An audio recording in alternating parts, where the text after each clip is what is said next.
समझना चाहिए कि वह पुण्यात्मा है, धर्म की स्मृति हो, अच्छे कार्य में मन लगे, समझना चाहिए कि उनका दर्शन शुभ हुआ।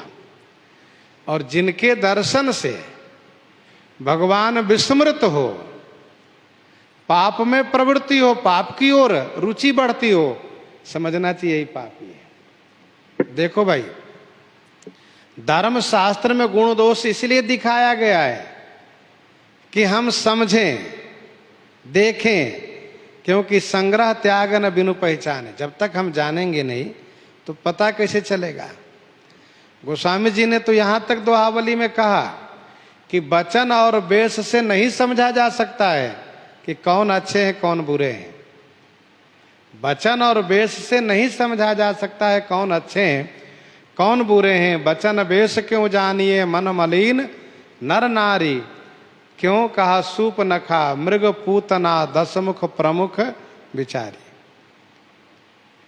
सूप नखा, मृग मारीच, पूतना, रावण आदि के संदर्भ में कैसे कहा जा सकता है कि क्या है ये? इतना सुंदर वेश ये लोग बना लेते हैं। इसीलिए बुद्धिमानी इसी में है कि यदि अपने मन पर यदि बुरा प्रभाव पड़ते हुए दिखाई दे तो तुरंत भगवान का स्मरण, भगवान से प्रार्थना करनी चाहिए। जनि जल पसी जड़ जंतु कपि, सठ बिलोक मम बाहु, लोकपाल बल विपुल शशि, ग्रसन हेतु सब राहु।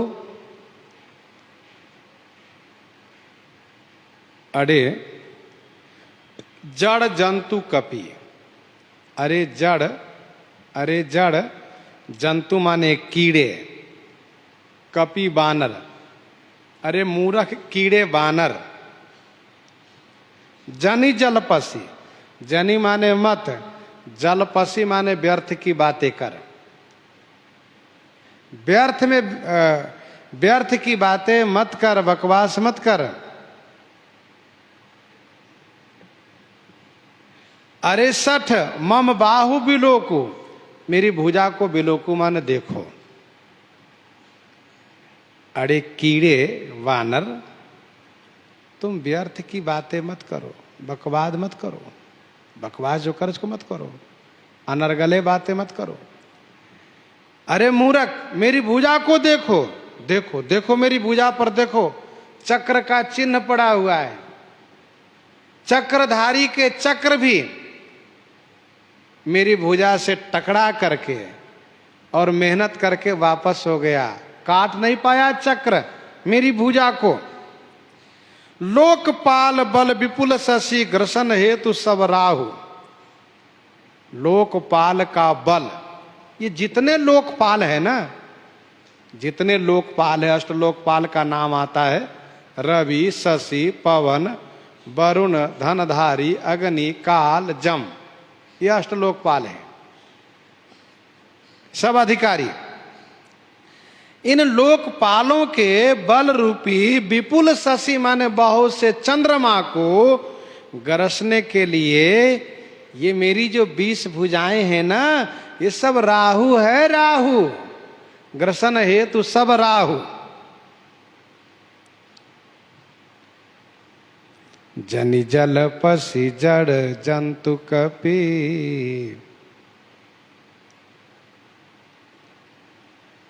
निरुत्तर व्यक्ति, कमजोर व्यक्ति कटु बोलता है, गाली देता है। बहुत चिड़चिड़ा रहा हो और कटु शब्द का प्रयोग कर रहा हो तो ये उसकी दुर्बलता का पहचान है, प्रमाण है। वो दुर्बल है, वो कमजोर है। वो कहा अरे जड़ बानर, कीड़े, बानर का है तो ठीक है, लेकिन कहा कीड़ा हो तुम, जंतु हो। जंतु माने छोटा सा जंतु, छोटा सा कीड़ा। जीव जंतु जे गगन उड़ाही। मेरी भुजा की ओर देखो। और जितने लोकपाल हैं उनके बल रूपी सभी चंद्रमाओं को ग्रसने के लिए राहु है। अर्थात कोई लोकपाल मेरी भुजा के सामने ठहर नहीं सके आज तक। पुनि नभ सर मम कर निकर कमलनि पर करिबास शोभित भयउ मरालयब शंभु सहित कैलास शंभु सहित कैलास। पुनि नभ सर मम कर निकर कमलनि पर करिबास।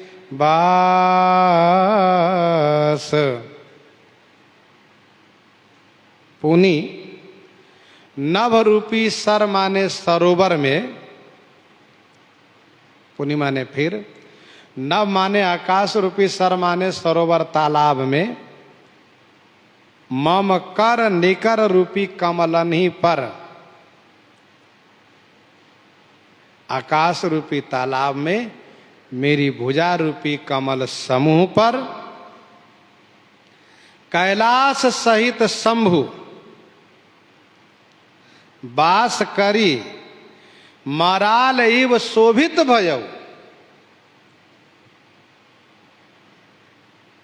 आकाश रूपी तालाब में मेरी भुजा रूपी कमल पर कैलाश पर्वत के सहित भगवान शिव निवास करके माराल इव माने हंस की तरह सुशोभित हुए।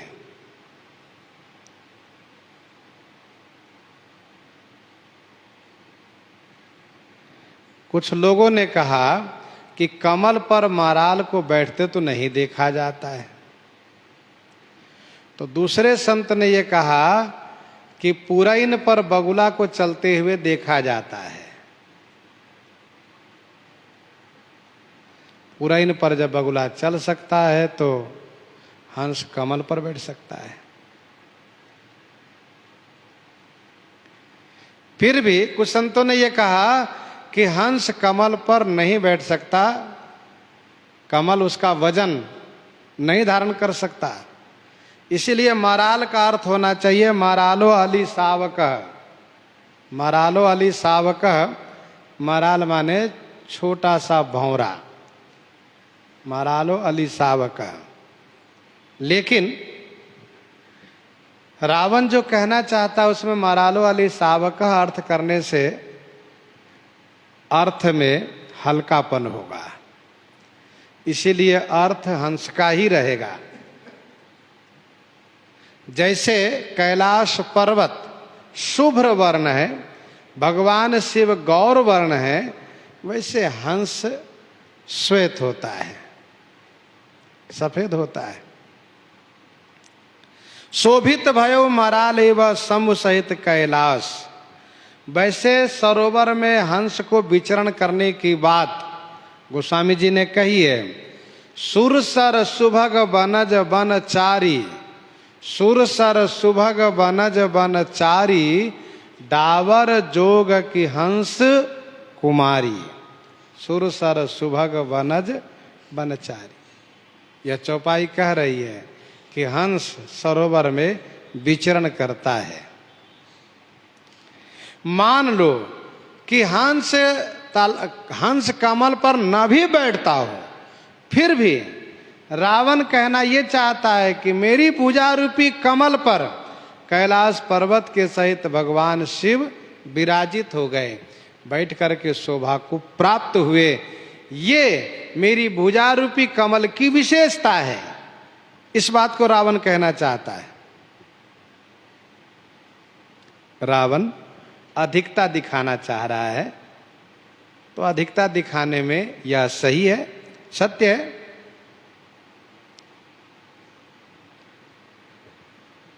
रावण एक बार कुबेर पर धावा, पुष्पक जान जीत लई आवा। पुष्पक विमान को जब हरण करके लाया तो सोचा कि पहले मैं अपने इष्ट देव का दर्शन करूं, इसलिए विमान से पहुंचा कैलाश। कैलाश पर जब ऊपर जाने लगा तो वहां पर ऊपर भगवान शिव और पार्वती जी के बीच मान लीला चल रही थी। श्री पार्वती जी रूठी हुई थी, भगवान शिव मना रहे थे। नंदी ने रोक दिया, मना कर दिया कि ऊपर नहीं जा सकते हो। तो रावण खिसियाया, कहा बताओ तुम मुझे मना करते हो। नंदी से झगड़ गया, श्रापा श्रापी हुआ। फिर इसके बाद रावण नीचे आया। नीचे आकर के उसने सोचा कि बताओ मैं दर्शन करने आया हूं और नंदी ने मुझे जाने नहीं दिया, तो मैं कैलाश को उठा ले जाऊंगा। इसलिए उसने अपनी भुजा को कैलाश पर्वत के नीचे धसाया, उठाया। कथा ऐसी है कि पर्वत पूरा नहीं उठा, लेकिन पर्वत हिलने लगा। और जब हिलने लगा तो भगवती श्री पार्वती जो रूठी हुई थी वह मान गई और भगवान शिव की गोद में बैठ गई, डर करके कि प्रभु ये क्या हो रहा है। भगवान शिव ने कहा तुम रूठी हुई हो इसलिए भूकंप आ गया है। फिर भगवान शिव ने अपने पदांगुष्ठ से उस पर्वत को दबाया, और दबाया तो रावण की भुजा उसमें दब गई। रावण की भुजा दब गई। अब बहुत कोशिश किया खींचने का, निकालने का, नहीं निकला। रोने लगा, बहुत रोया। इतना रोया कि उसके रुदन के शब्द सुनकर के जो सुनते सब रोने लगे। बहुत रोया। तब इनको ढूंढते हुए परहस्त आए और इन्होंने समझाया, कहा सुनिए आप शिव जी से प्रार्थना कीजिए तब निकल पाइएगा। तब उन्होंने शिव स्तुति की है, भगवान शिव को प्रसन्न किया है और भगवान शिव दर्शन दिए हैं। तब उसकी भुजा पार से निकली है और भगवान शिव ने उसका नाम रावण रखा है। उसके पहले उसको दशानन, दशकंठ यही कहा जाता था। और भी वरदान भगवान शिव दिए। कहने का भाव ये है कि रावण तब से इस बात को मानता है कि मैंने कैलाश को उठा लिया। कौतुक ही कैलाश पुने लेने से जाई उठाई, मन हो तौल निज बाहु वाला चला बहुत सुख पाई। तो रावण कहता है कि बताओ मेरी भुजा को नहीं देखते हो तुम, और तुम केवल मनुष्य के गुणगान कर रहे हो, तपस्वी की महिमा का बखान कर रहे हो और मेरी महिमा की ओर ध्यान नहीं देते हो। मेरी महिमा को देखो। तुम्हारे कटक माझ सुनु अंगद, मूसन भी रही कवन जोधा बद। तुम्हारे कटक माझ सुनु अंगद। फिर कहा अरे अंगद सुनो, तुम्हारे कटक माझ, तुम्हारे कटक माने तुम्हारी सेना, माझ माने में, तुम्हारी सेना में कवन जोधा वध मूसन भी रही। कौन ऐसा योद्धा है जो बद माने बाजी लगा करके, ताल ठोक करके मुझसे भिड़ जाए। बद माने बाजी लगा करके, ललकार करके, बाजी लगा कर कहना अर्थ ज्यादा सुंदर है, मुझसे भिड़ सके। अर्थात तुम्हारी सेना में कोई ऐसा योद्धा नहीं है जो मुझ दशानन से बाजी लगा करके लड़ सके, भिड़ सके। अंगद जी ने कहा कोई नहीं है। कहाँ? सुनो, तब प्रभु नारी बिरह बलहीना, अनुज तासु दुख दुखी मलिना।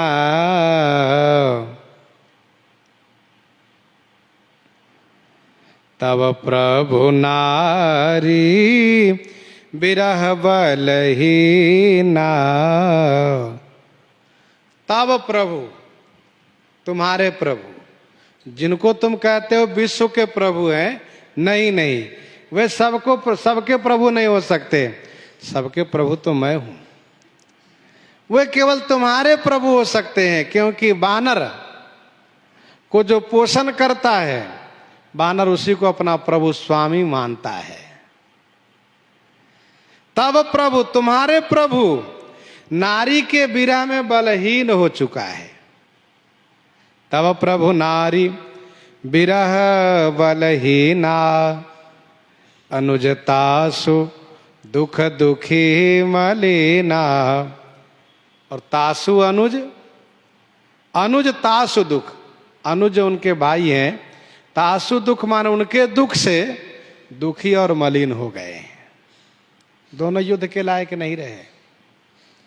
तुम्हारे स्वामी निर्बल हो गए हैं और तुम्हारे स्वामी के भाई अपने बड़े भाई से बहुत प्रेम करते हैं, इसीलिए उनके दुख से प्रभावित होकर के, दुखी होकर के मलिन हो गए हैं।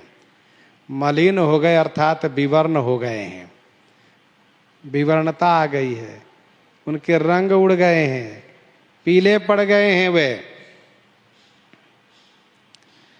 तब प्रभु नारी विरह बलहीना। विरही होने के नाते बलहीन हो गए।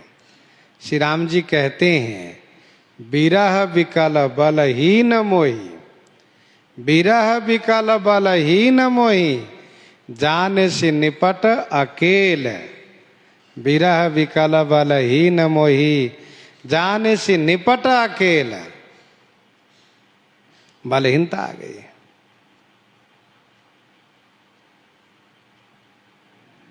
और सुनो, तुम सुग्रीव कुल द्रुम दो, अनुज हमार भीरु अति सो। तुम सुग्रीव कुल द्रुम दो, अनुज हमार भीरु अति सो। तुम और तुम्हारे चाचा, तुम्हारे महाराज, तुम और सुग्रीव, दो कुल द्रुम। ये दोनों कुल माने किनारे के, द्रुम माने वृक्ष हो। और रही बात हमारे अनुज की, अनुज हमार सो अति भीरु। सो माने वह अति भीरु माने डरपोक है, वह तो डरता रहता है, सब जगह हाथ जोड़ने की बात करता है, विनती प्रार्थना की बात करता है, युद्ध नहीं कर सकता वह। तुम सुग्रीव कुल द्रुम दो। कुल माने किनारे के। कौन से किनारे? कहा युद्ध रूपी नदी के किनारे के। अपने शत्रु से तो तुम दोनों को पता नहीं चलेगा कब मर गए सो।